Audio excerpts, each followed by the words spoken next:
Where did the water on Earth originate? The only planet that we currently know of where liquid water can be seen on the surface is Earth. Blue oceans encompass more than 2/3 of the planet's surface, which is probably why life first evolved there. The sole issue is this: where did the water on Earth originate? This type of inquiry is quite straightforward and concerns one of the planet's most remarkable features. Water abounds in it. It can be found in the atmosphere, on the surface, and even in unexpected locations. It is strange that the answer to a basic inquiry like, where did Earth's water come from, must be, no one is sure. Water is so ubiquitous and ordinary. Our finest concepts are also intricate. And by complex, here, I mean having a lot of diverse pieces. To comprehend the contemporary responses to this topic, we must grasp a wide range of historical concepts pertaining to our planet and solar system. We'll even learn why gas giants like Jupiter are enormous and so much larger than rocky planets like Earth along the way. Now let's get going. We must first comprehend why the origin of water is such a perplexing issue. Asteroids and planets are the two categories of objects that orbit the Sun in close proximity. Theoretically, the only difference between these two kinds of objects would be their sizes because they both developed in the same area of the solar system. Planet creation was facilitated by the same process that created asteroids. The planets just gathered a lot more mass, including many asteroids, which is why there is a difference. Put differently, planets and asteroids are made of the same material, in this case, stardust from the same system, despite their differences in size. However, this is where we see the first annoyance: asteroids lack water, while planets do. In essence, the planets are like oases amidst a desert of rocks. Even the nearest planet to the Sun, Mercury, possesses water in areas that are always in shade. However, if asteroids and rocky planets originated from the same material, then why do planets contain water while asteroids have not? The first hypothesis that immediately comes to mind in response to this issue is that asteroids formerly had water, but that water was lost because the asteroids lacked an atmosphere or sufficient gravity to hold the water in place. Nonetheless, this might not also be the case given our current understanding of how planetary systems form. Radiation from the Sun would have evaporated and pushed away any water molecules in the region where Earth formed, including the water on our planet, during the formation of the solar system and planets. The primeval Sun's radiation weakens to the point where water condenses and gathers into asteroids and ice, just 3 astronomical units distant. The average distance between the Earth and the Sun at this time serves as 1 astronomical unit for comparison. Mars and Jupiter are nearly midway between 3 astronomical units. Based on our current understanding of the solar system's history, the area where the Earth formed 4.5 billion years ago did not contain any water. Herein lies the first odd and enigmatic fact: our planet, which is inhabited by water, originated in the midst of a desert. The current state of the solar system and its past indicate that the water on our planet originated from a far-off place, specifically beyond the asteroid belt. The most apparent supply of free water in the solar system, comets, was one of the initial theories for the genesis of water on Earth. They are quite far from the Sun, orbiting beyond the orbit of the gaseous planets, and are essentially ice asteroids. Halley's Comet is one of the most well-known examples of how these comets might cross paths with the innermost rocky planets. It's going to be cloudy where I am, so hopefully I'll be around to witness it the next time. There's always a potential that a planet will hit with this comet and absorb its water. Moreover, comet-planet collisions should occur far more frequently since comets and asteroids contained a lot more free stuff in the early solar system. The theory at the time was that comets, in a gradual process that required at least a few 100 million years, left water behind when Earth formed. There are 2 primary kinds of hydrogen: deuterium, or 2-hydrogen, which is hydrogen atom with 1 proton and 1 neutron in the nucleus, and ordinary hydrogen, which has 1 proton in the nucleus. Moreover, there are 2 hydrogen atoms in water for every oxygen atom. The ratio of regular hydrogen to deuterium in water can be measured, and this ratio serves as a form of water fingerprint. It actually indicates the source from where the water was obtained. Furthermore, the origin of water on Earth and the Moon is the same because they have the same levels of deuterium. In practical terms, this means that most of the water on Earth today was present when the Moon originated. Since the Moon originated some 100 million years after our planet did, the Earth would have needed to have all of its oceans full of water at that time. Furthermore, there isn't much time to test the comet-induced water deposition theory. Furthermore, the oceans on Earth may be as old as the planet itself, according to evidence found in the planet's minerals. Certain kinds of minerals, such as pillow lava, can only form underwater. Some samples of these minerals are nearly 4.3 billion years old, or nearly as old as the Earth itself. Moreover, we can observe that the deuterium ratios of Earth's water and comet water differ, indicating that comets cannot be the primary source of Earth's water.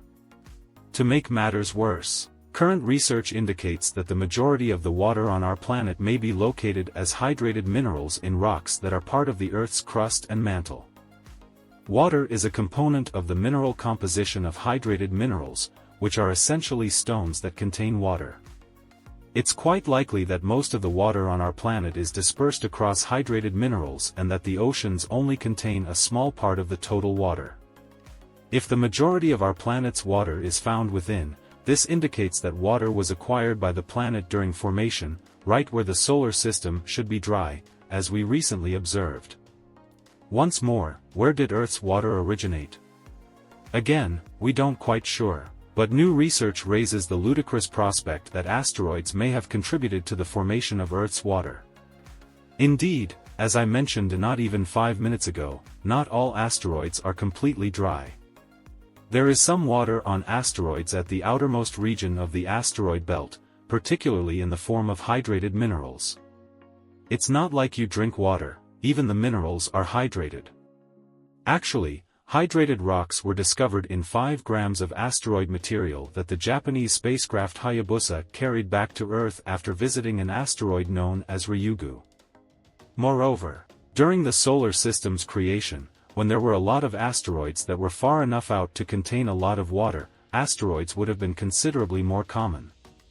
Water was then present in the solar system, and it was found in large quantities in locations 3 times farther from the Sun than Earth.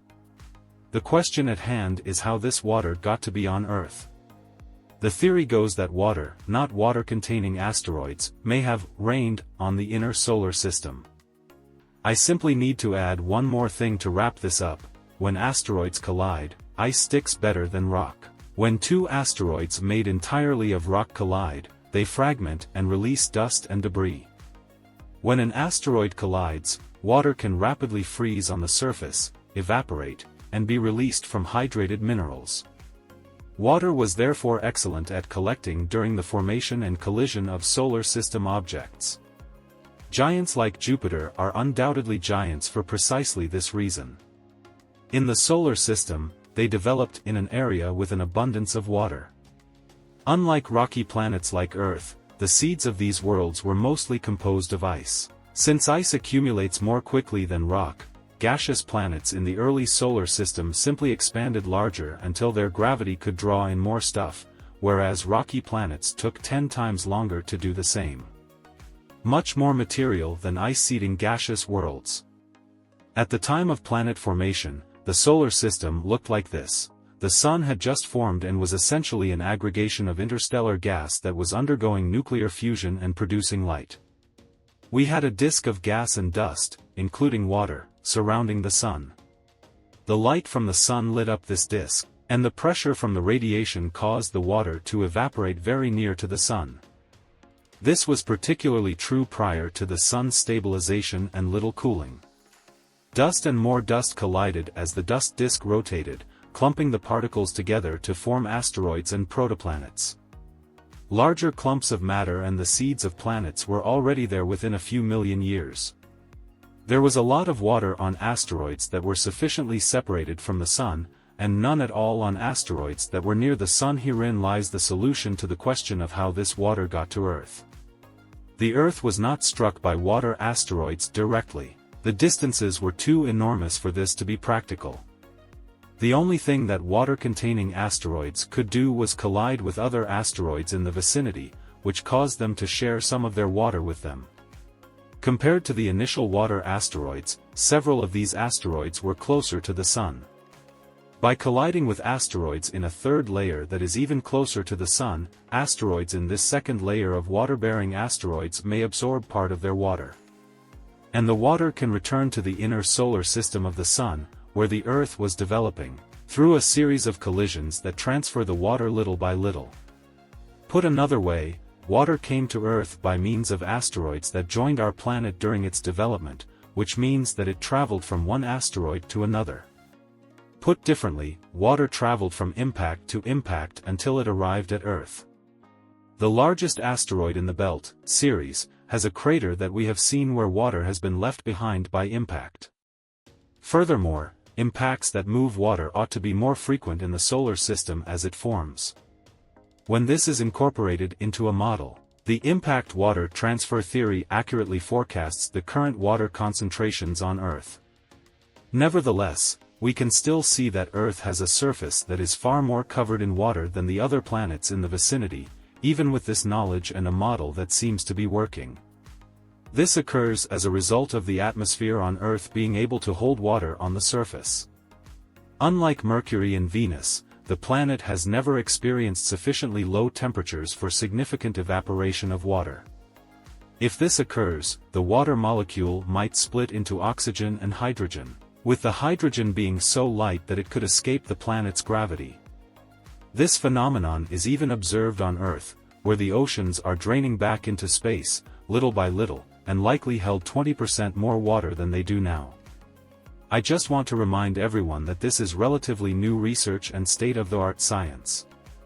In a few years, maybe our understanding of the origin of water on Earth may shift, or maybe we are finally getting close to the right solution. I was extremely intrigued to discover in school that comets are the source of Earth's water, therefore creating a video like this holds significant meaning for me. And when I went to research for this film, not too many years later, I found that this viewpoint was already out of date.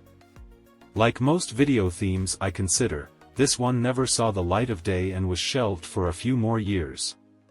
The idea of how water first came to be on Earth has evolved once more, and this time it appears to fill in more blanks than there were before this day, which marks the official release of the video. Science is nothing more than the process of gradually learning about the cosmos. Even though we don't always get the answer right the first time, we shouldn't give up. Finding the truth is not like traveling down a well-lit, paved highway, rather, it's more like walking a route and making your way through undergrowth.